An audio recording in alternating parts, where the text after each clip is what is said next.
지난번 했던 말씀 계속해서 22장 보겠습니다. 자, 41절부터 46절까지 이 본문 생각 없이 읽으면요 무슨 말인지 전혀 모릅니다.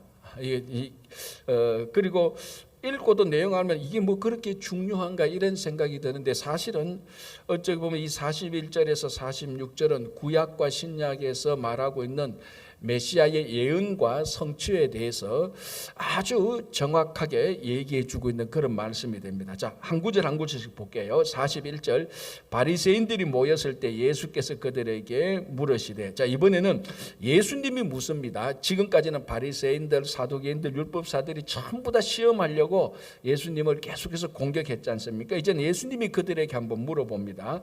42절, 너희는 그리스도에 대하여, 자, 그리스도가 다른 말로 하면 메시아죠, 그죠? 이게 기름 부은 자, 영어로 the anointed, 메시아, 그리스도, 메사야, 그리스도, 크라이스트 다 같은 의미입니다. 그리고 구약에서 기름을 부어서 세우는 직위는 세 가지가 있다 그랬죠. 왕과 제사장과 선지자. 자, 그러면 너희는 그리스도에 대하여, 메시아에 대해서 어떻게 생각하느냐? 누구의 자손이냐? 이게 이제 질문이죠. 누구의 자손이냐? 대답하되 당연히 누구의 자손입니까? 다윗의 자손이니다. 자, 여기까지는 별 문제 없습니다. 43절, 이르시되 그러면 다윗이 성령에 감동되어 어찌 그리스도를 주라 칭하여 말하되, 자, 이 부분부터 이제 문제가, 생각 없이 읽으면 꼬이는 부분이 이 부분입니다. 생각 없이 읽으면 그냥 뭐 다윗이 성령에 뭐 이렇게 넘어갈 수 있겠지만, 자, 그리스도가 누구냐, 누구의 자손이냐고 말하니까 이 사람들은 그냥 자기들이 구약 때부터 선지자로부터 계속해서 해왔던 그 이야기, 다윗, 그리스도는 당연히 다윗의 자손으로 올 겁니다. 또는 다윗의 자손입니다라고 말을 합니다. 자, 그렇다면 이제 예수님께서 다시 반문을 하는 겁니다. 설명을 이렇게, 너희들이 성경을 읽어보면은 다윗이 그리스도 메시아를, 자, 다윗이 성령에 감동되어 어찌 그리스도 메시아를 주라 칭하였느냐라고 말합니다. 자, 이 그리스도는 다윗의 자손으로 오는 사람입니다. 그러면 다윗이 자기 자손으로 오는 사람을 어떻게 주라고 칭하느냐? 자, 그러면 자손을 두고 어떻게 주님이라고 칭할 수 있겠습니까? 이제 그게 질문의 핵심입니다. 다윗의 자손입니다라고 말하니까 당연히 메시아는, 그리스도는 다윗의 자손입니다. 이건 혈통적으로 말하는 거죠. 혈통으로 다윗의 자손으로죠. 그러나 예수님께서는 혈통적으로 지금 그리스도를 다윗의 자손으로 말하는 바리새인들에게 혈통적으로 너희들이 볼 것이 아니고 원래 신앙의 의미로, 영적인 의미로 다윗이 그리스도를, 메시아를 자기 율통의, 자기 혈통의 자손으로 오는 그 메시아를 주라고 불렀다. 자, 그리고 난 다음에 성령에 감동되어서, 그러니까 자기 자손을 주님이라고 부른다는 겁니다. 혈통적으로는 자기 후손이지만은 영적으로는 자기 후손이 아니고 선배 정도가 아니고 바로 주 하나님으로 보는 것입니다. 자, 그러면서 인용하기를 44장, 주께서 내 주께 이르시되, 요게 이제 아주 헷갈리는 겁니다. 자, 여러분 펜이 있다면 앞에 주를 하나님이라고 쓰시고 뒤에 주 예수 그리스도라고 쓰시면 됩니다. 그래서 제가 다시 읽어드릴게요. 44절, 하나님께서 예수님에게 이르시되 내가 너의 원수를, 예수님의 원수를 예수님의 발 아래 둘 때까지 내 우편에 앉아 있어라 하셨도다 하였느니라. 자, 이 말 44장을 누가 말했습니까? 이게 핵심이에요. 요 44절을 누가 말했는 겁니까? 다윗이 말했는 거죠. 자, 우리 시편 110편 1절 한번 보겠습니다. 시편 110편 1절. 자, 새벽에 손을 놀리는 것은 절대로 나쁜 일이 아닙니다. 시편 110편 1절. 자, 손가락으로 좀 운동을 하고요. 자, 시편 110편 1절. 그 앞에 제목이 뭐라고 되어 있습니까? 여러분 성경에 누구의 시? 예, 다윗의 시. 자, 예수님께서 마태복음 22장 44절에 인용한 말씀은 다윗이 선 시편 110편 1절 요거를 이 말씀을 인용한 겁니다. 그래서 제가 22장 44절을 누가 말했는 거라고요? 원래 다윗이 했던 말이에요. 자, 다윗이 했던 원래 말을 보겠습니다. 하나 단어가 차이인데요. 자, 110편 1절 다 같이 한번 읽어볼까요? 시작. 여호와께서 내 주에게 말씀하시기를 내가 네 원수들로 네 발판이 되게까지 하기까지 너는 내 오른쪽에 앉아 있어라 하셨도다. 요 말을 직접 했는 것은 다윗이지만 안의 내용은 누가 누구에게 하는 말이죠?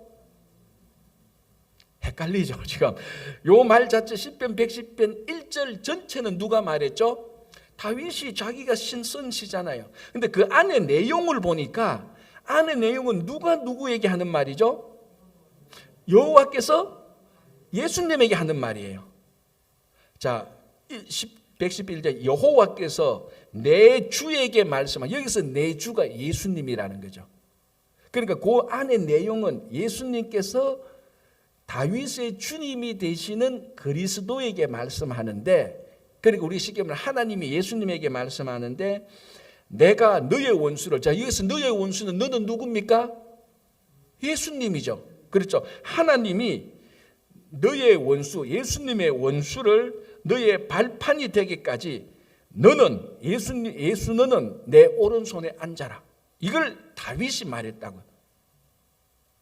다윗이 말했는데 내용을 보면은 하나님이 예수님에게 말했는데 여기서 중요한 것은 제일 중요한 건 호칭이 중요합니다. 여호와께서 내 주에게 말씀하실 때 내 주는 예수님이죠. 예수님을 내 주라고 말한 사람은 누구예요? 다윗이죠. 이게 제일 키포인트. 이 그리스도는 혈통적으로 다윗의 자손에게 오지만 다윗이 성령에 감동되어서 혈통적으로 오는 다윗의 자손 그리스도를 다윗은 주님이라고 불렀다는 겁니다. 그게 10편 110편이에요. 그래서 110편은 여호와께서 내 주에게 말씀하시기를, 이거를 22장 44절. 그래서 주께서 내 주께 앞에 주는 하나님, 뒤에 주는 예수님, 요거 전체를 누가 말했다? 다윗이 말했다. 다윗이 했는 말을 보니까 하나님이 여호와께서 내 주께, 그러니까 그래서 일부러 여호와께서 내 주께가 아니고 내 주께서 내 주께, 둘 다 주로 만들어서 예수님을 하나님과 동격인 호칭으로 만드는 겁니다. 그래서 다윗이 자기 후손으로 오는, 혈통으로 후손으로 온 예수님을 주님이라고 불렀다는 겁니다. 어떻게? 성령의 감동으로. 한참 후손을 우리가 그 족보적으로 봤잖아요. 마태복음 족보적으로 보면 한참 후손이죠. 다윗이 한참 후손을 주님이라고 불렀다는 겁니다. 어떻게? 성령으로. 그래서 그러면 이제 또 나오죠. 그럼 그 그리스도가 누구냐? 너희들 앞에 있는 내다라는 겁니다. 그래서 다윗이, 그러니까 예수님은 혈통적으로는 다윗의 후손이지만은 영적으로는 다윗이 하나님처럼 똑같이 호칭으로, 주님으로 호칭으로 섬겼던 주님이다라는 것입니다. 자, 예수님은 누굽니까? 우리의 주님이에요. 그걸 누가 인정했다고요? 다윗이 인정했다는 겁니다.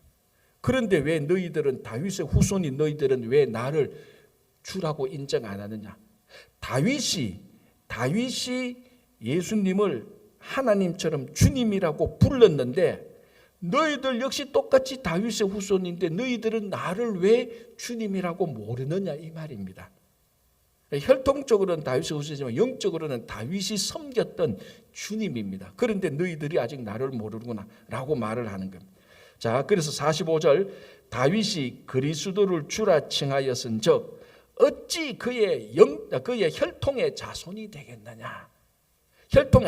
어찌 그의 영적인 자손이 되겠느냐? 혈통적으로는 자손이지만은 실제적으로는 자손이 아니고 주님이 되는 겁니다. 그래서 41절 44절에서 예수님께서 직접적으로 바리새인들에게 내가 그리스도다, 내가 너희의 조상 다윗이 주님이라고 섬겼던 바로 그 사람이다라고 자기 자신의 정체를 확 까발리는 거예요. 그래서 이런 것들이 지금 우리가 볼 때는 당연히 우리는 예수님을 주님이라고 생각하니까 뭐 별로 충격이 없는데 이 당시에 바리새인들에게는 이런 말씀만큼 충격적인 게 없죠. 왜? 자기들이 기다렸던 메시아가 진짜로 하나님이 자기들 앞에 나타났으니까. 저는 어떻게 보면은, 이건 제 개인적인 생각이니까 찬성 안 하셔도 됩니다. 어떻게 보면은 제가 가장 과거 여행을 한번 가보자 그러면 여러분 어느 때를 가고 싶습니까?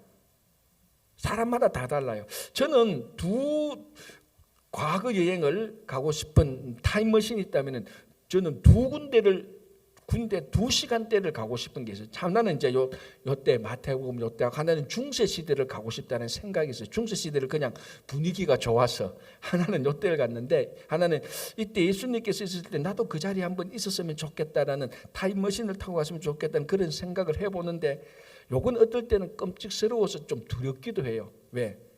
내 성질과 내 본성상 나도 이 자리에 있었다면 나는 전적으로 누구 편이 됐을 거라고요? 저는 전적으로 바리새인 편이 되었을 거예요. 전적으로 저는 바리새인 편이 되었을 거예요. 그러니까 얼마나 다행입니까?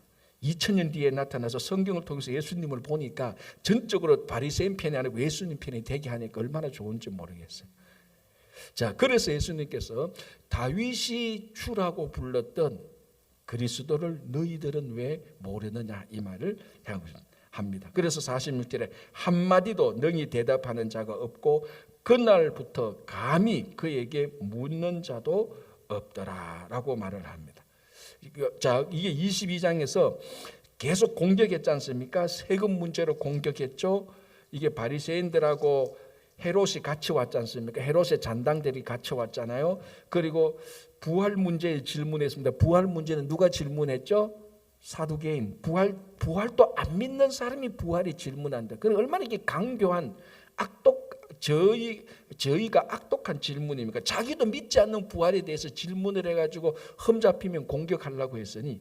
자, 그 다음에 사두개인이 이제 예수님한테 그 문의가 그 예수님과 대화에서 패배했다는 소식을 듣고 34절에 바리새인들이라서 어디게 제일 큰 계명인가 물었다가 또 이 사람들도 패배했고, 이제는 예수님께서 바리새인들한테 내가 바로 다윗이 주라고 섬겼던 그리스도다. 다윗이 나를 주라고 했는데 왜 너희들은 나를 주라고 알아보지도 못하고 그렇게 못하냐 해서 완전히 이제 어떤 악독한 지혜를 가지고 논쟁을 하는 것에 마무리를 지었습니다.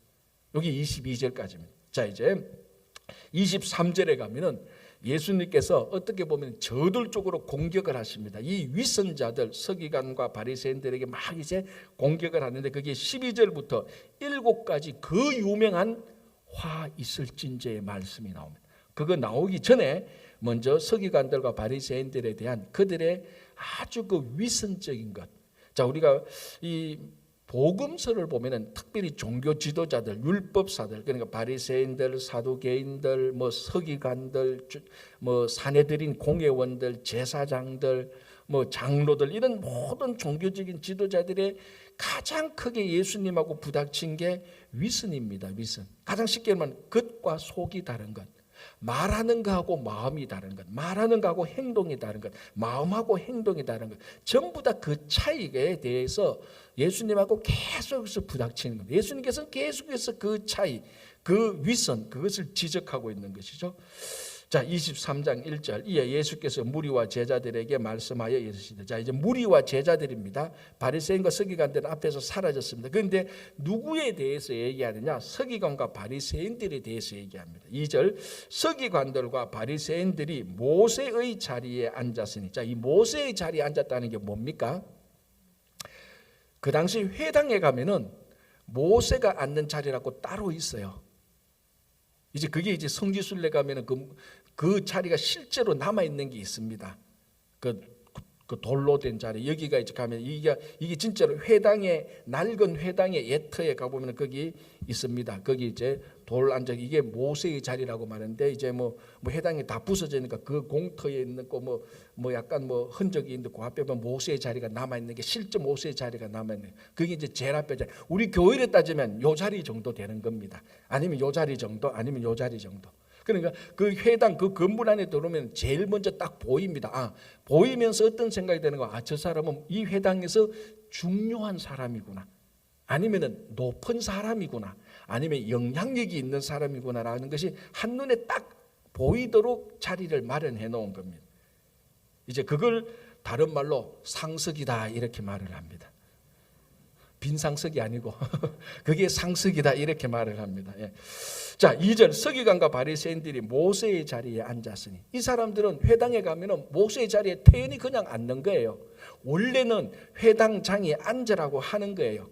그래서 회당장에 앉으라 그랬거나 아니면 자기간들이 앉거나 어쨌든 자 3절 그러므로 무엇이든지 그들이 말하는 바는 행하고 지키되 그들이 하는 행위는 본받지 말라. 그들은 말만 하고 행하지 아니하니. 자 그렇다면은 우리 주변에 이런 사람들이 꽤 있잖아요. 말은 잘하는데 행동은 안 맞는 거. 자 이 사람한테 배울 게 있습니까 없습니까? 오늘은 예수님이 그 사람들한테 배울 게 있다고 말합니다. 뭘 배웁니까? 말은 맞잖아. 말만 배우라는 겁니다. 행동은 틀렸으니까. 그러니까 우리가 이제 신앙생활하면서 우리도 우리 자신에게 대해서 내 자신에 대해서 실망하는 부분이 그거지 않습니까? 내가 말은 잘하는데 말만 고 왜 행동이 못 따라가지?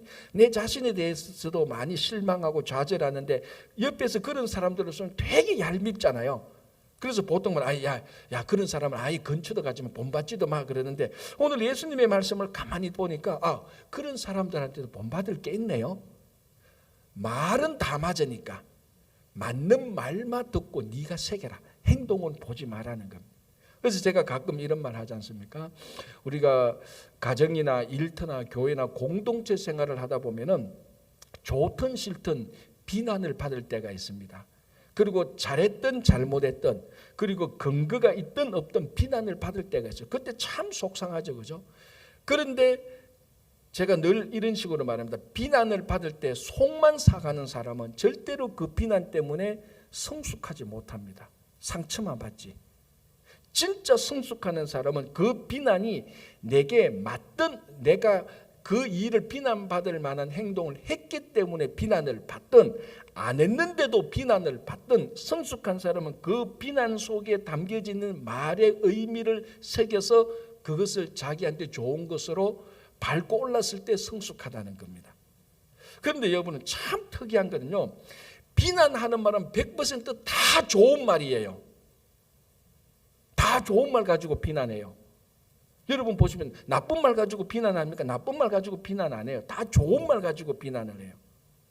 그런데 그게 내하고 안 맞으니까 속이 상하죠. 그런데 예수님처럼 비난하는 말을 그런 어떤 뭡니까? 내게 상처 주는 걸로 싹 걸러내고 말 자체만 받아들이면 우리는 반드시 성숙하게 되는 겁니다.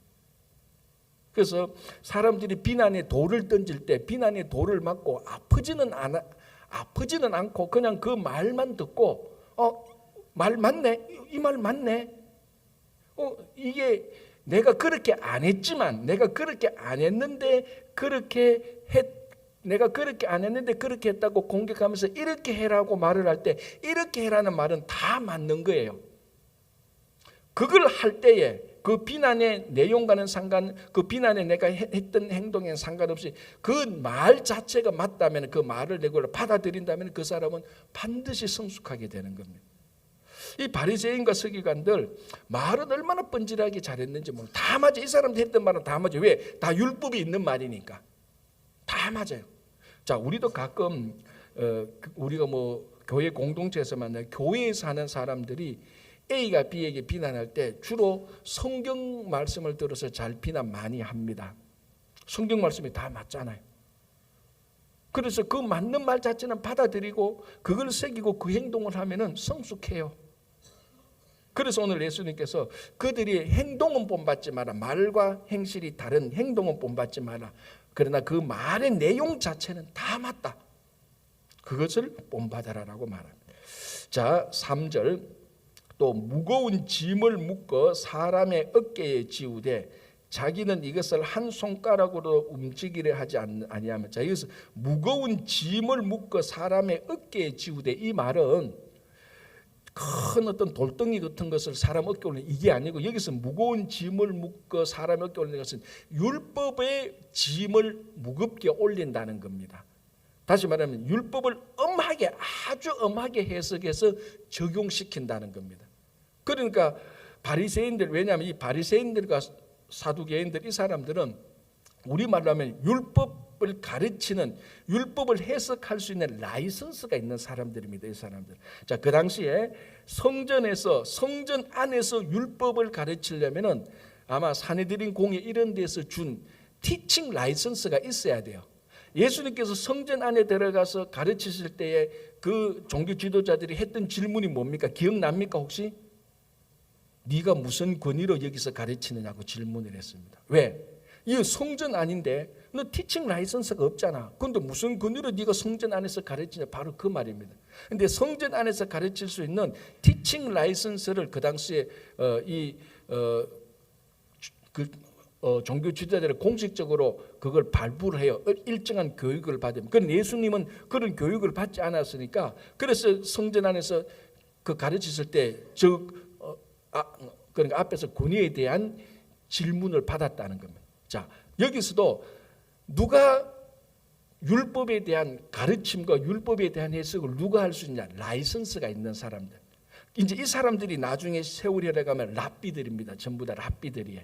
자, 이 당시에 이제 이 사람들은 바리새인들과 사두개인들, 이 사람들이 율법을 가르치면서 율법을 해석할 수 있는 권위가 있는 사람들입니다. 그런데 이 사람이 해석을 어떻게 하냐? 자기들도 지키지 못할 것을 백성들에게 엄하게 적용을 시키는 겁니다. 그래서 그 말이 또 무거운 짐을 묻고 사람의 어깨에 지우되 자기는 이것을 한 손가락도 하지 않고 움직이려 하지 않고 사람들에게만 계속해서 엄하게 한다. 그것을 얘기하는. 그래서 이거 뭡니까? 그 사람들 하는 말은 본받고 행동은 본받지 말라는데요. 자, 사도행전 15장 한번 볼까요? 성경 한번 보면 사도행전 15장. 이 사도행전 15장에 무슨 내용이 나옵니까? 이게 예루살렘 회의가 나오는데 이게 최초의 공의회라고 말을 합니다. 사도행전 15장의 예루살렘이 언제 우리 사도행전 볼 때 보겠지만 이 사도행전 15장은 구약과 신약의 실제적인 분수령이 되는 내용입니다. 실제로 옛 언약과 새 언약을 실제적으로 쫙 갈라주고 하는 실제적인 삶의 현장에서 일어나는 게 바로 사도행전 15장 예루살렘인데 너무너무 중요한 거예요. 정말 이 내용은 중요한 거 나중에 한번 보고요. 자, 핵심은 이겁니다. 사도행전 15장 예루살렘 핵심은 이방인들이, 아주 크게 말하면 이방인들이 예수를 믿고 율법을 행해야 구원을 받느냐, 아니면 이방인들이 예수님을 믿는 것으로만 구원을 받느냐, 요 문제입니다. 자, 예수님을 믿고 구원받는 것은 이미 사도행전 15장 때에는 그것이 모든 사람들에게 다 오케이 됐어요. 근데 이방인들은 율법을 행하지 않잖아요.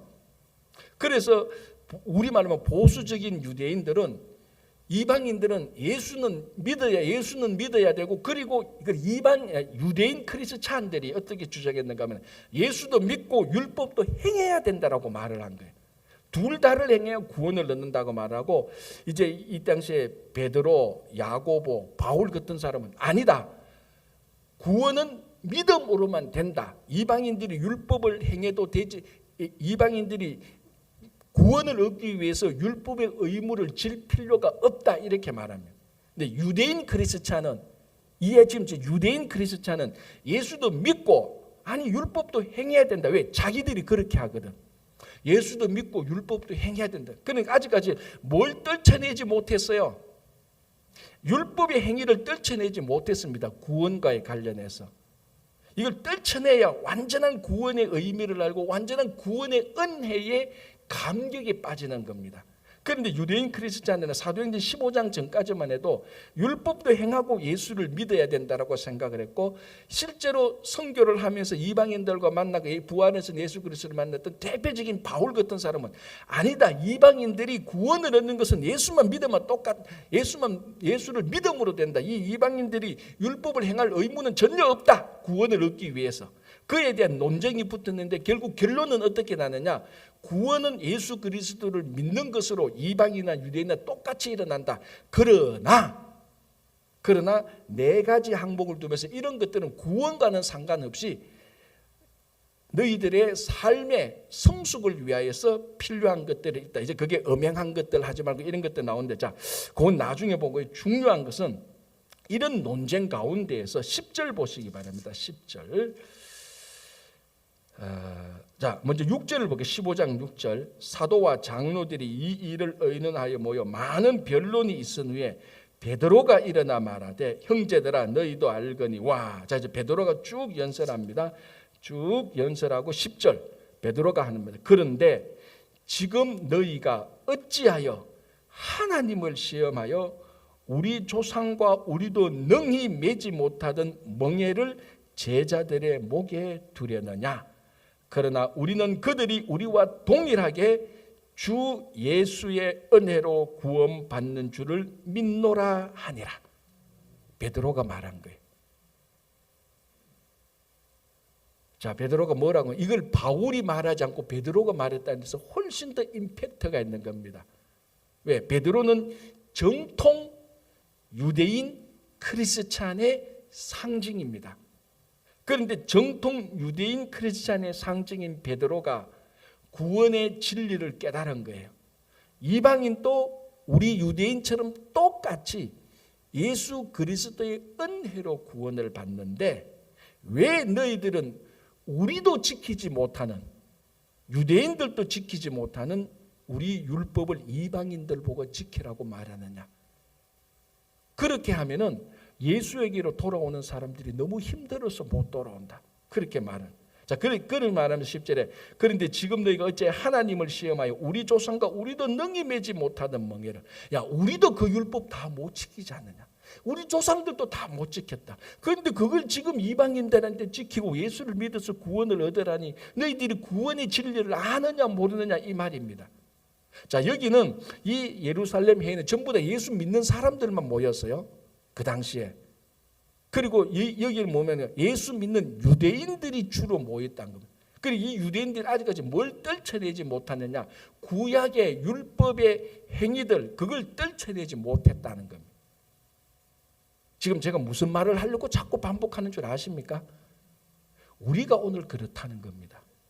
우리가 오늘날 똑같이 2000년이 흘렀는데도 예수 그리스도의 은혜를 받고 구원을 얻는 우리도 똑같이 하는 행동을 보면은 얼마나 많이 구약의 옛 언약에 사로잡혀서 예수 그리스도의 은혜를 누리지 못하는가. 무지무지한 예가 너무너무 많아요.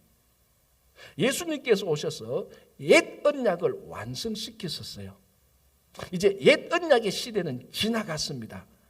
예수님의 새로운 언약의 시대인데 여전히 아직까지도 우리는 옛것과 옛것을 같이 섞어서 짬뽕을 먹고 있다.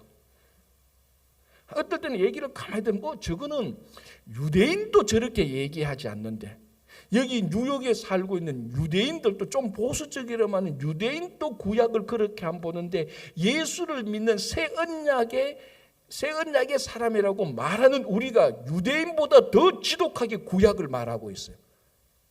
굉장한 이게 모순이라고요. 예수 그리스도, 그래서 우리의 모든 신앙의 초점은 구약 성경이 아니고 예수 그리스도예요.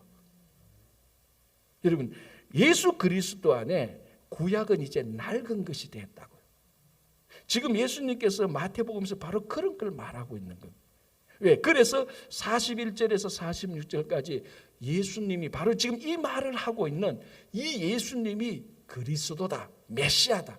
다윗이 주님이라고 불렀던 바로 그 전에 그 사람이 내가 말을 한다는 겁니다. 다른 사람이 말을 하면 우리가 이런 말 들을 필요가 없죠. 그런데 예수님이 말을 할 때는 예수님이야말로 정말로 율법과 선지자를 완성하신 분이니까 말하는 거예요. 그래서 옛 언약은 지나갔고 새 언약이 왔다. 그런데 우리는 아직까지도 2000년 전에 이 예루살렘 회의에 있었던 사람보다 더 많이, 아까도 말씀드린 유대인, 여기 뉴욕에 살고 있는 유대인보다도 더 지독하게 구약을 지키고 있어요. 물론 구약을 지킨다고 해서 살인하거나 도둑질하는 사람들은 아니에요. 그러나 예수 그리스도의 은혜를 자꾸 감소시켜요. 그래서 예수 그리스도의 은혜로 살지 않고 구약의 율법으로 살다 보니 율법의 본질적인 특징이 뭔가 하면 사람을 정죄하고 비난하고 따지고 공격하는 거예요. 예수 그리스도의 은혜의 본질은 덮어주고 세워주고 안아주고 사람을 세워주는 거예요. 그게 그 사람 안에 신앙의 출발이 율법에서 출발했는지 하나님의 은혜에서 출발했는지 그 패턴이 별거 아닌 것 같지만은 평소에 사람의 모든 것들이 보면 저희 율법 중심인지 은혜 중심인지 딱 표가 나요. 지금 예수님께서 그 율법 중심인 것을 다 지금 제거하고 있는 중에 있어요. 자, 그래서 율법 중심으로 하다 보면 이제 형식적이 되죠. 5절 보겠습니다. 그들의 모든 행위를 사람에게 보이고자 하나니. 행위를 사람에게, 왜 그래야 율법은 지켜야 되니까, 형식이니까. 그래서 율법에서는 무엇이 간음인 줄 압니까? 실제로 남자나 여자가 육체적인 관계가 일어나야 간음이에요. 율법에서는. 예수님이 말씀하신 간음은 뭡니까? 마음속에 이미 그런 생각을 가졌다면 간음이라는. 그러니까 새 언약이 훨씬 더 심도가 깊고 훨씬 더 우리를 하나님 앞에 바로 세워놓는. 그러니까 이게 율법을 지키는 사람은 형식에 치중할 수밖에 없습니다. 치중할 수밖에. 그게 이제 5절에 그들의 모든 행위를 사람에게 보이고자 하나니 곧 그 경문띠를 넓게 하며 옷수를 길게 하고. 자, 이 경문띠가 뭔가 하면은 여러분 제가 이럴 줄 알았으면 제가 그 스크린에 좀 보여줄 걸. 뭐 안 해도 알게. 여러분 그 유대인들 여기 뭐 해서 여기 그 조그만 그 박스 하는 게 있잖아요. 그 경문 또는 그 테필림이라고 말하는 거 박스 안에 있고, 그리고 여러분 그 유대인들 보면 여기 왼쪽에 그 검정 뭐 테이프 같은 걸 둘둘둘둘 감고 기도하는 게 있어요. 이제 이스라엘 사람들이 많이 타는 비행기 타 보면은 특별히 이제 사순절 이제 그 기간 때문에 6월절 기간이 되니까 타 보면은 유대인들 타다 보면 막 갑자기 일어나서 옷 막 벗고 이거 막 해가지고 막 율법 들고 그 비행기 안에서도 막 이렇게 하는 사람들이 있어요. 거기 이제 요 경문 요 머리에 있는 조그만 박스, 그거 이제 여기 왼쪽에 이제 감은 거, 그걸 경문이라고 말을 하고, 그걸 히브리어로 테필린이라고 말하죠. 테플린. 그걸 이제 원래는 이제 그걸 조그만데 그걸 자꾸 크게 해요. 그리고 여기 이 감은 띠를 자꾸 크게 해요. 왜? 사람들한테 잘 보이려고, 확 띄려고. 이게 뭐냐면 나는 여기 이 경문이 바로 하나님과 나와의 관계가 지금 내가 이만큼 잘 되고 있다는 표시입니다. 그리고 자기 자신에게 확인하는 자기 검증의 표시이기도 하죠. 그런데 이것을 자기 자신의 검증의 표시를 쓰지 않고 사람들에게 자꾸 보이는 이제 과시용이 나오죠. 위선이 나오죠. 그래서 경문띠를 넓게 하며 옷수를 길게 하고, 옷수라는 것은 히브리어의 치치뜨인데, 이 치치뜨는 외투에 있는 옷술의 앞에 여기 손가락 길이만큼 옷단을, 그러니까 끈을 묶어놓아요. 2개, 앞에 2개, 뒤에 2개. 그 손가락 길이만큼 묶어놓은 이것을 치치트라고 말하는데, 히브리어로 치치뜨 알파벳을 쓰고 숫자를 합하면 613이 돼요. 자, 다윗이라는 숫자를 합하면 얼마가 되죠? 14. 제가 얘기했잖아요. 히브리어 알파벳에는 숫자가 다 있다고. 그래서 다윗이라는 숫자를 합하면 14가 되는데 치치테라는 숫자를 합하면 613이 돼요. 613이 뭔가 하면은 구약에 있는 계명을 613개로 유대인들이 다 정리를 했어요. 그래서 365개 플러스 248인데 365개, 1년 365일을 잡아서 365개의 하지 말라 계명이 365개, 하라는 계명이 248개. 그래서 613개의 계명을 정리해서 그걸 지키는 사람들이. 그 표시가 여기에 옷술에 4개, 앞에 2개, 뒤에 2개 달아서 이제 달고 다니는. 그래서 그 사람 보면 저 사람은 계명을 지켜서 하나님과의 관계가 올바른 사람이구나라고 인정을 하는데, 사람들한테 잘 보니까 이 옷술길을 자꾸 길게 해요. 폼나게 하려고. 그래서 멀리서 보면 저 사람 저 613개 계명을 다 지키는구나. 와, 랍비 정도 되겠네. 나는 몇 개도 못 지키는데 정말 대단한 사람. 그런 소리 들으려고. 자, 이게 바리새인들 이야기만 아니잖아요. 우리 이야기잖아요. 종교적인 인정을 받고 싶어하는 욕구. 하나님 앞에 올바르게 서서 하는 것보다 사람들한테 잘 보이려고. 그래서 제가 지난주에 읽었던 책 가운데 제 가슴을 딱 때리는 문구가 있습니다. 잘 들으십시오. 진짜 거룩함은 익명에 있다라는 말입니다. 무슨 말인지 알겠습니까? 진짜 거룩함은 익명에 있다. 자기 이름이 드러나는 순간 모든 세상의 거룩함은 다 망가집니다. 자기를 드러나려고 하는 진짜 거룩함은 익명에 있다는 겁니다. 이 바리새인들 익명은 싫어해. 전부 다 자기를 보이려고 하는 거예요. 그래서 예수님께서 이 서기관 바리새인들 그 위선을 지금 지적하고 있는 겁니다. 이 부분이 중요하기 때문에 좀 길게 했는데요. 잔치의 윗자리에 앉는 부분은 내일부터 또 보겠습니다. 23장 6절부터 내일 또 좀 보고 우리가 계속해서 말씀 보겠습니다. 기도하겠습니다. 하나님, 진짜 거룩함은 익명에 있는데 우리가 무슨 일을 하든지 우리 이름을 내고자 하고 우리 얼굴을 드러내고자 하고 우리를 과시하고자 할 때부터 거룩함이 사라지고 세상의 안으로 들어오는 그런 불경건함을 바라보게 됩니다. 주님, 혹 우리 안에 2000년 전의 바리새인과 서기관들, 사두개인들, 종교 지도자들의 위선과 과시가 우리의 신앙인 것처럼 착각하지 않도록 도와주시옵소서. 오늘도 여러 가지 기도 제목들이 있습니다. 주님, 이 기도 제목들을 가지고 주님 앞에 나와왔으니 우리의 기도를 엄밀히 보시는 하나님께서 들어서 응답해 주시옵소서. 주님, 우리 가운데 김영만 장로님, 이창근 집사님 아직 연약한 육신 가운데 있습니다. 주님, 우리가 끝까지 기도하오니 하나님께서 우리 기도와 함께하여 주시옵소서. 이제 올 한 해가 하루 이틀밖에 남지 않았습니다. 잘 마무리할 수 있도록 또 새로운 한 해를 우리가 가질 수 있도록 주님 인도해 주시고, 이 아침에 우리 자녀들, 가정, 일터를 위해서 기도합니다.